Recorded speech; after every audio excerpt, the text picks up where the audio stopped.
That is Maggie Wolfendale's stopping grounds during every racing card, and those walls here at the Big A down in the paddock, well, they are adorned and highlighted with recent Grade 1 winners at the Big A. I always kind of like that scene looking around. It's like one great memory after another. It really is. He's kind of like your yearbook there in the paddock. And yeah, we change them once you're up for fifth year.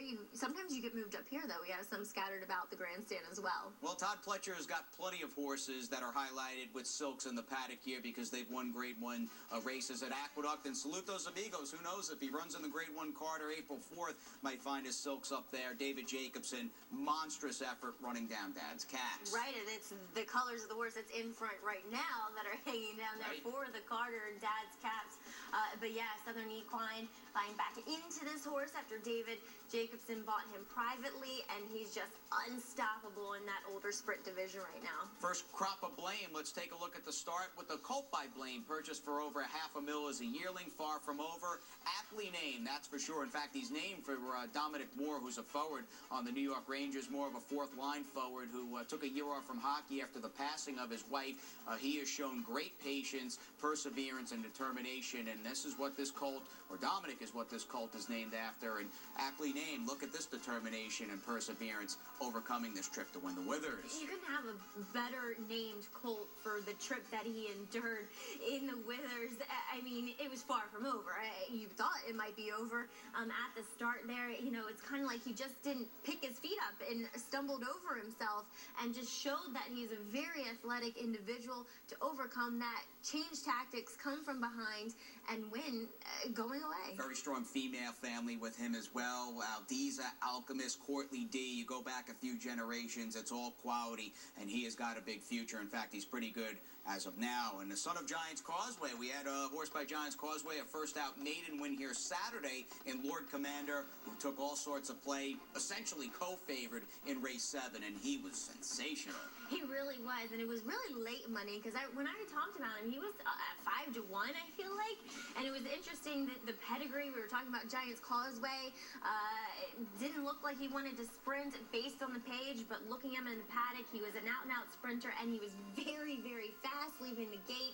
He secured position along the rail and turned back every challenge, including from one of the other favorite in your class. 88 buyer for Lord Commander. Jimmy Winkfield, February 28th, maybe a bit too quick. Could the Bayshore on the Wood Undercard April 4th be his first major goal? We'll see. But he's a good one for Todd Pletcher. Byron Hughes doing good work. And what about a day to remember at Aqueduct? A 5-win Saturday program for Irod Ortiz Jr. He got all the wins on Saturday because he's about to serve a 7-day suspension. Yeah, just when you thought he was closing the gap on his younger brother, Jose, as far as the leaderboard is concerned here at the Big A, well, he won't be here again.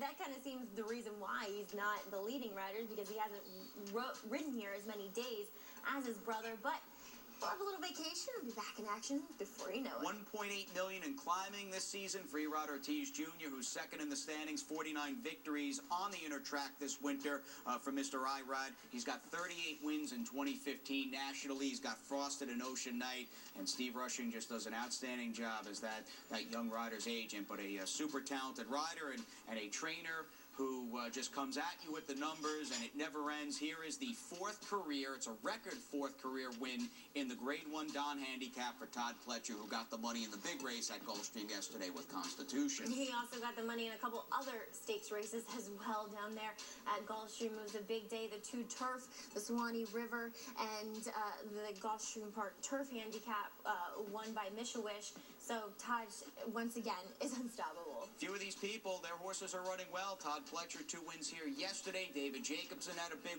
weekend. He won a race today. Linda Rice, her horses continue to run well, and Gary Gullo's in the mix. He's been live with every horse he has run, and proving as we get to the owner standings and we take a look at David Jacobson with 10, Rapoli Stable with 9. Mike ran a couple of short-priced horses here today at Aqueduct that did not win. Drawing Away Stable, claim one down in Florida, I think out of the first or second at Gulfstream Park with Phil Serpy. So how do you like that? Serpy, wow, okay. And Phil's not one you necessarily think of as a claiming trainer, so that's a very interesting new acquisition. They're starting to branch out and proving it's never too early to look at the PPs. Here's Andy Serling with who to check out on Wednesday's card. Well, looking at the 4th race on Wednesday's card, it's a race that on paper on paper.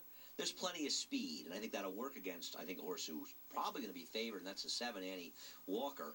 And she can win this race because she might be better than these. But I'm looking for a horse that might be able to take advantage of some pace. And perhaps that horse is the 6, By Light of Day, who in my opinion got a bit of an aggressive ride last time. And perhaps because of her outside post, she needed to be pushed a little bit early. In this race, where there's plenty of speed signed on, she doesn't need to move early. But hopefully she'll be running late considering the pace. And By Light of Day should be a fair enough price. The 6 horse in the 4th race on Wednesday as we go back to Jason and Maggie. Dark on this circuit the next couple days, and best of luck to Andy's pick on Wednesday, By Light of Day.